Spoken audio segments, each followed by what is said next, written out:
Hey everybody, this is Perch. I think that empathy is one of those things that it gets tossed around a lot. It makes for a nice like something you put on a pillow or like a poster. Like empathy, it's what makes the world go round. Yay! I don't know. I've never been to anybody's house that actually has that, so maybe I'm full of crap here. But I think empathy is one of those things that it's a nice word. People like to toss it around as something that it's kind of aspirational, but don't really know what it means or care that much.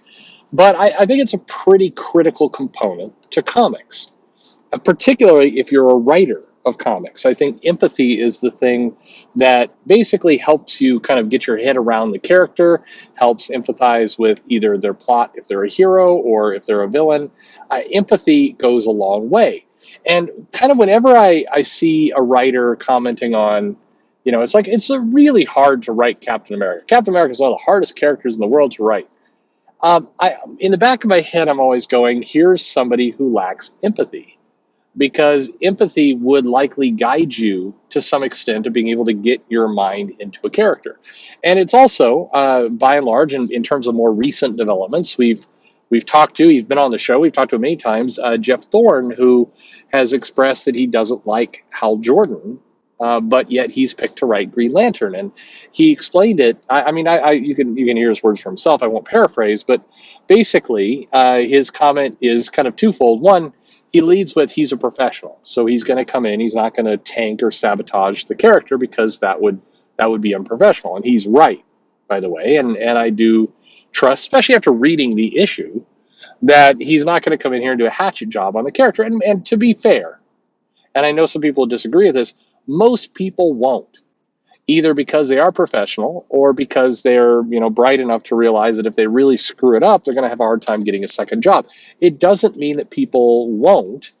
I think there are examples. I mean, I've started to suspect, even after defending him quite a bit, I've started to suspect that Ta-Nehisi Coates fundamentally, does not get Captain America. I don't think he's intentionally trying to write a bad story, but I think that the idea of I should try and understand this character and what makes him tick, I think is very much a distant priority. I don't think he's, but I'm speculating at this point. I hate, and I don't like it when other people do it. I try not to do it myself, although I have, but I try not to. Don't try and predict or guess at what is in someone else's heart. You just come off looking like a dumbass every time. You don't know what somebody's going through. You could address their actions, like this person's doing this. This is my analysis of that. Here's something that this person did, and here's what we think about that. But trying to kind of be armchair psychologist of like the reason they did that is because they're going through this in their life. I think that's just a trap. You get into there and you're on shaky ground every time. I mean, it can be fun. It's shaky ground. It's the best way to put it. But if you have strong skills in empathy, it can help because you basically then pick up the way of saying, I don't get this character, but I know the process in which to come up with a good pitch, come up with a good concept to this character. It's where you might say, I've never liked Blue Beetle. I've never liked that character. However, I'm going to read some of the comics. I'm going to try and put my own feelings aside, and I'm going to gain the ability to write this character in a way that feels true because I have empathy toward this character's history, this character's behavior, this character's background. I can relate. I think that's really key. I think that lack of empathy comes through very, very rapidly, and I think that's also kind of one of the big areas where creators and fans get around the bend on each other, where they start to misunderstand what's going on. I think it's where it's where you've seen people who work inside comics take an almost adversarial approach to something a customer is saying. And on one hand, it would be nice if everybody just had this kind of almost robotic professionalism that they could look at this and go, I don't like what this customer is saying. I don't agree with their point. I hate the way they're making it. They're screaming and acting like a jackass. However, I understand the importance of the customer to the sales process, so I'm going to treat them with respect. I think that sounds nice, and it's great when people can pull it off. But I think it's much easier to do when you have empathy, when you can actually say, you know what, I don't agree with what this customer is saying. I think they're off track here. However, I understand where they're. I think I can understand where they're coming from. I think I can kind of wrap my head around how we got here. I think the fact that it this is it's funny. I've had many conversations with different creators, and in many cases, I've talked to people who say, I don't agree with what this customer is saying. I think they're wrong. I think they're not giving this title a fair shake. I think they're being alarmist and reactive, and it's destructive. What's going on here is not helpful. However, and this is where the empathy comes in. However, I can understand or relate or accept the fact that this customer has been reading this comic for 40 years and has built up some attachment, fair or unfair, to the character. And so, therefore, I'm not going to go on the warpath. I'm not going to attack them for their belief because empathy tells me how would I feel if somebody jerked the rug out from under me. If I was following, this came up a lot with Iceman, and I remember very vividly that there were kind of two schools of thought. There was the Iceman's always been gay from the creator side. Iceman's always been gay, and these fans are being, homophobes by being angry about this moment. And then I remember another group of creators I was talking to at the time, who I gained a lot of respect for by saying, well, this is a story that Bendis wants to tell. This is a new wrinkle to the character. Iceman needs a kind of a shot in the arm. He's not a popular character, and this is one way we're going to do it. And but I understand. I understand why somebody who's collected comics for years and years and years is confused by this moment because it would be confusing if you always believed the character was one way, and then suddenly it's like surprise, and especially if that contradicted previous stories. I think that's a good rational way to look at that. And I do think there are plenty of people inside comics. I think a lot of fans tend to carry a belief that, when creators do something they don't like, they're doing it, antagonistically. They're doing it on purpose. They're doing it to kind of assault or they're doing it personally. And in most cases, I don't think it is personal. I know that there's plenty of people who in the comments will tell me what you're forgetting, what you're not realizing is that it is very personal. They're coming after me directly. Sure, it's your opinion. Again, I'll be empathetic in return. I get how you get there. I completely understand how you come to that conclusion, particularly when people write things or say things that are obnoxious.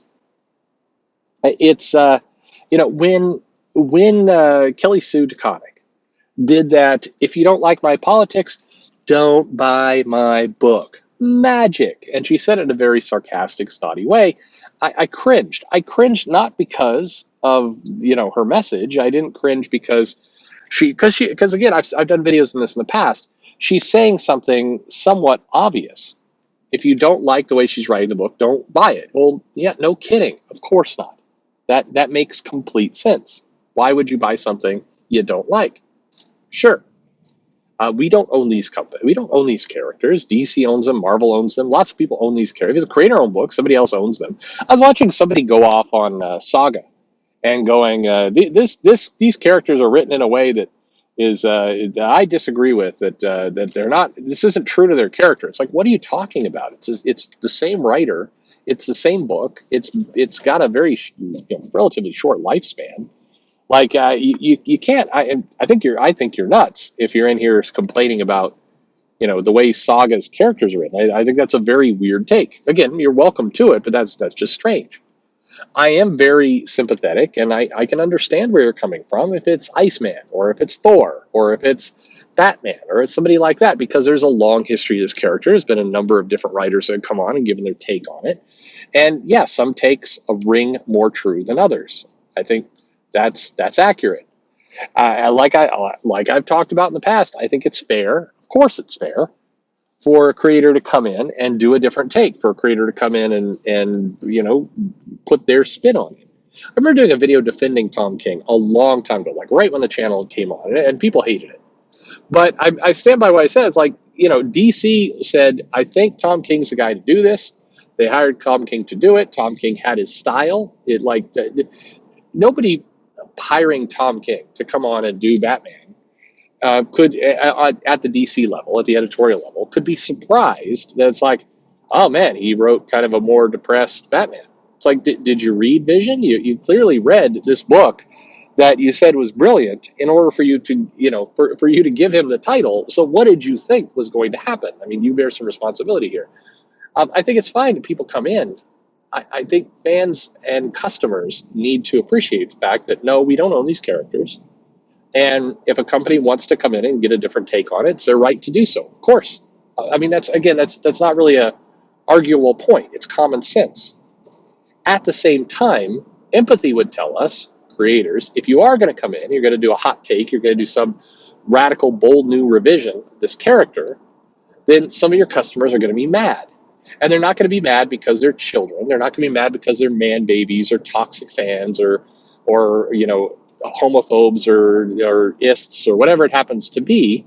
They're mad because you took something that they grew up with, you took something that they've loved for years, and you altered it.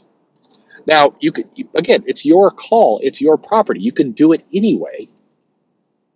But empathy is what would cause you to say, yeah, I get why this story, I get why this thing that I'm doing is controversial. I remember, back when I had a lot of friends who were doing kind of indie movies and other things, I remember giving the same kind of speech/lecture to a guy who did a kind of a schlock horror movie. It was very grisly, had a rape scene in it. It was this little indie film. And he was like, he was expressing outrage and irritation that people found his film disturbing. And it's like, yeah, you killed a bunch of people in your movie, and you had a pretty gory, graphic rape scene. What do you think was going to happen? Like, and he's like, well, the fans just didn't give it a chance. It's like, well, I mean, maybe not. But when you're having people get slashed up all over the place, and then some people are like, wow, this is gory, this is not for me. And then you get mad at them because they didn't appreciate your art. Like, you knew what you were doing when you were filming that scene and you were like dumping blood everywhere. What you had to know. You can't sit there and go, wow, it's the fans' fault. And it feels like that kind of goes on with comics to some extent. It's like the publisher does some radical reinvention, and then they all are shocked. It's like, I could not believe that that people didn't like turning Bobby gay. I cannot believe anybody would be upset by this. It's like, this is where it's always like, come on. Again, either you completely lack any empathy whatsoever, and I would argue even common sense, or you're being very disingenuous. It is 100% fine, and I will always respect creators say, yeah, we knew this was going to be controversial. We knew this was going to turn off some fans. We did a business calculation. We determined this was the right thing to do to broaden the appeal and the audience, and we needed to do something, and this is what we decided to do. We stand by that choice. I always will respect that. I may not like it, but I'll respect the fact that you made a choice. You made it for business reasons. I may say you made a dumb choice, meaning you should have done more homework to determine if this was a good move or not. You didn't. So that was not a good call on your part, but I'll respect you for standing behind it. I mean, that's I think empathy is very critical for a writer to know how to write a character, to get your arms around how this character ticks. I think the writers with really strong empathy tend to do a better job of making more rounded, three-dimensional, living characters in their books, and you can always tell. And I also think that people in the field, or frankly customers, who have a little bit of empathy for what's going on in that situation tend to do better, are happier, have a better relationship with people. I think, it's this feigned outrage, this feigned, that I cannot believe. I sat in a room and I sat next to somebody who was like, I did not understand why a single fan was angry about Bobby turning out to be gay, but Iceman being gay. I guess they're all homophobes. And it's like, come on.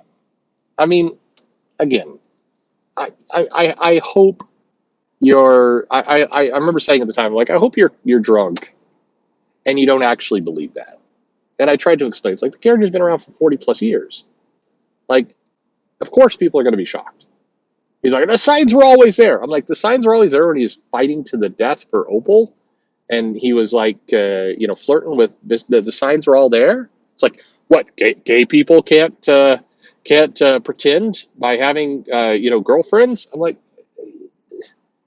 yeah, but this isn't a pretend. This is like we saw the thought bubble. We saw him like he's not. This is a super deep fake because not only is he pretending for himself, he's saying like that.